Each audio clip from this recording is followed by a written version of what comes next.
பெஞ்சல் புயல் என்பது இன்று பிற்பகலில் கரையை கடக்கும் என்று எதிர்பார்க்கப்படுகிறது. இதன் காரணமாக சென்னையில் கனமழை என்பது பெய்து வருகிறது. இது தொடர்பாக நம்முடைய செய்தியாளர்கள் அவ்வப்போது அண்மை நிலவரங்களை களத்திலிருந்து வழங்கி வருகிறார்கள். அதேபோல புயல் எங்கு மையம் கொண்டுள்ளது, அது எவ்வாறு நகர்ந்து வருகிறது என்பது தொடர்பாக நமது செய்தியாளர் சடையாண்டியும் அவ்வப்போது இங்கு வரைகலை வடிவில் அதனை விளக்கி வருகிறார். இது தவிர தனியார் வானிலை ஆய்வாளர்களும் அவ்வப்போது நம்மிடையே இணைப்பில் வந்து இது தொடர்பான விவரங்களை பகிர்ந்து வருகின்றனர். இன்று காலை முதலாகவே இது தொடர்பான நேரலையை நாம் பார்த்து வருகிறோம். இந்த சூழலில் தற்போது ஈசிஆர் பகுதியிலிருந்து நமது செய்தியாளர் ரகுவரன் இணைந்திருக்கிறார். அவரிடம் கேட்கலாம். ரகுவரன், ஈசிஆர் பகுதியில தான் மக்கள் பாதுகாப்போடு இருக்கணும், அங்க தேவையில்லாமல் வெளியில வர வேண்டாம், ஈவன் அரசு பேருந்துகளும் கூட ஈசிஆர் பகுதிகளில் பிற்பகலில் செல்லாது என்ற ஒரு அறிவிப்பு என்பது வெளியாகி இருந்தது. தற்போது அங்கு உள்ள சூழல் என்ன?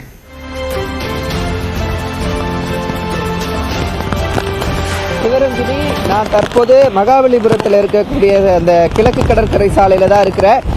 நீங்கள் தற்போது பார்க்கலாம் எந்த அளவுக்கு அந்த கிழக்கு கடற்கரை சாலை விரிச்சோடி இருக்கிறத பார்க்க முடிகிறது. குறிப்பாக இன்னும் இந்த புயலானது இந்த பகுதியிலிருந்து ஒரு 110 கிலோமீட்டர் தூரத்தில் இருக்கு. அவ்வளோ தூரத்தில் இருக்கும் போது கூட நீங்கள் இந்த பகுதியில் பார்த்தீங்கன்னா காற்றின் வேகமானது நல்ல அதிக அளவில் இருப்பதை பார்க்க முடிகிறது. அது மட்டும் இல்லாமல் அதிகாலை ஒரு 2 மணி அளவில் வந்து பார்த்தீங்கன்னா மழை வந்து பெய்ய தொடங்கி ஆரம்பித்தது. ஆனால் இன்னும் பார்த்தீங்கன்னா மழையினுடைய அந்த அளவு குறையாமல் தொடர்ந்து ஒரே அளவில் அடர்த்தியில் அந்த மழையானது பெய்து கொண்டே இருக்கிறது. காற்றின் வேகமும் படிப்படியாக அதிகரித்து கொண்டு இருப்பதை வந்து நன்றாகவே உணர முடிகிறது. இந்த கிழக்கு கடற்கரை சாலையை பொறுத்த வரைக்கும் பிரதான சாலையாக இருக்கிறது. பாண்டிச்சேரி, சென்னை மற்றும் இந்த பகுதியில் இருக்கக்கூடிய மரக்காணம் போன்ற பகுதிகளெலாம் இணைக்கக்கூடிய ஒரு பிரதான சாலை தற்போது இந்த விரிச்சோடி இருக்கிறது. இந்த சாலையே குறிப்பாக பார்த்தீங்கன்னா அரசு பேருந்துகள் மட்டும்தான் தற்போது அதிக அளவில் தற்போது இயக்கப்பட்டு கொண்டு இருந்தாலும் பிற வாகனங்களின் போக்குவரத்து வந்து குறைந்து இருக்கிறதையே நம்மளால பார்க்க முடிகிறது. ஏனென்றால் அரசின் முன்னெச்சரிக்கை நடவடிக்கையும் அதிக அளவு கொடுத்திருக்கிறாங்க. அது மட்டும் இல்லாமல் காற்றின் வேகமும் அதிகமாக இருக்கிறது. அதன் காரணமாக போக்குவரத்து குறைந்து இந்த பகுதியில் காணப்படுவதை பார்க்க முடிகிறது. காலை 10 மணிக்கு மேல் பார்த்தீங்கன்னா காற்றின் வேகம் மற்றும் மழையின் அளவை பொறுத்து கிழக்கு கடற்கரை சாலையை போக்குவரத்து தடை செய்வதற்கான ஒரு முடிவையும் அரசின் சார்பாக எடுக்கப்பட்டிருக்கிறது. மேலும் இங்கிருந்து ஒரு 110 கிலோமீட்டர் நீங்க பார்க்கலாம். நம்ம ஒளிப்பதிவாளர் விக்னேஷ் காட்டிட்டு இருக்காரு. காற்றின் வேகத்தின் படி இந்த மரங்கள்லாம் அசைந்து கொண்டிருக்கிறது. அதிகமாக காலையில நம்ம பார்க்கும்போது அதெல்லாம் இல்லாமல் இருந்தது.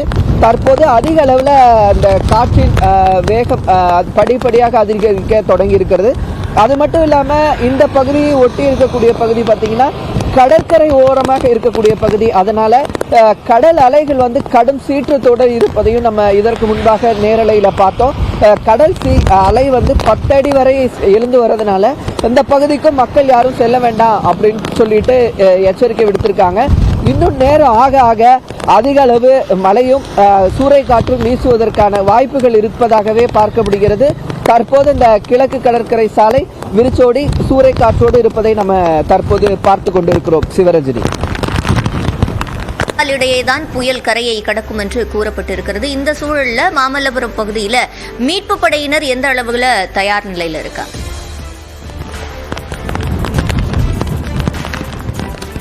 மீட்பு பணிகளை பொறுத்த வரைக்கும் பார்த்தீங்கன்னா இந்த செங்கல்பட்டு மாவட்டம் இந்த மாமல்லபுரம் கடற்கரை ஒட்டிய பகுதிகளில் இருக்கக்கூடிய மீனவ கிராமங்களுக்கு முன்னெச்சரிக்கை நடவடிக்கையாக அவர்களுக்கு அந்த பகுதிகளிலிருந்து மீனவ கிராமங்களிலிருந்து அவர்கள்லாம் பாதுகாப்பான பகுதிக்கு வர வேண்டும். ஏன்னா இந்த பகுதியில் பார்த்தீங்கன்னா திருமண மண்டபங்கள், தனியார் திருமண மண்டபங்கள் மற்றும் அரசு ஏற்பாடு செய்யப்பட்டிருக்கக்கூடிய பகுதிகள் எல்லாம் வந்து மக்கள் வந்து அங்கே வந்து தங்கிக்கணும் அப்படின்னு சொல்லிட்டு எச்சரிக்கை கொடுத்துருக்காங்க. அது மட்டும் இல்லாமல் அவர்களுக்கான உணவு மற்றும் மருத்துவ வசதி மற்றும் குழந்தைகளுக்கான பால் போன்ற அனைத்து தேவைகளும் அந்த பகுதிகளில் செய்யப்பட்டிருக்கு. அதனால மக்கள் அச்சம் இல்லாமல் வரலாம் அப்படின்னு சொல்லியிருக்காங்க. அதிகாரிகள்கிட்ட கேட்கும் போது இதுவரைக்கும் மக்கள் யாருமே அந்த பகுதிகளுக்கு அந்த தங்க வைக்கக்கூடிய இடங்களுக்கு வராமல் இருந்தாங்க நேற்று இரவு முதல் அதிகாலை வரை. ஆனால் தற்போது படிப்படியாக மக்கள் வர தொடங்கி இருக்கிறாங்க. ஏன்னா நேற்றுலாம் இருந்து இரவு வரை பார்த்தீங்கன்னா மழையே இல்லாமல் இருந்தது. ஆனால் அதிகாலையிலிருந்து சூறை காற்றோடு தற்போது இந்த மழையின் தாக்கம் அதிகரிக்க தொடங்கி இருக்கிறதுனால மக்கள் படிப்படியாக தற்போது அந்த பகுதிகளுக்கு வந்து தங்க தொடங்கி இருக்கிறாங்க. சுமார் 245 தங்கும் விடுதிகள் மக்களை தங்க வைப்பதற்கான வசதிகள் செய்யப்பட்டிருக்கு. உணவுகளை பொறுத்த வரைக்கும் அந்த பகுதியில் தங்க வைக்கக்கூடிய மக்களுக்கு உணவு வசதிகள் கொடுக்கணும்.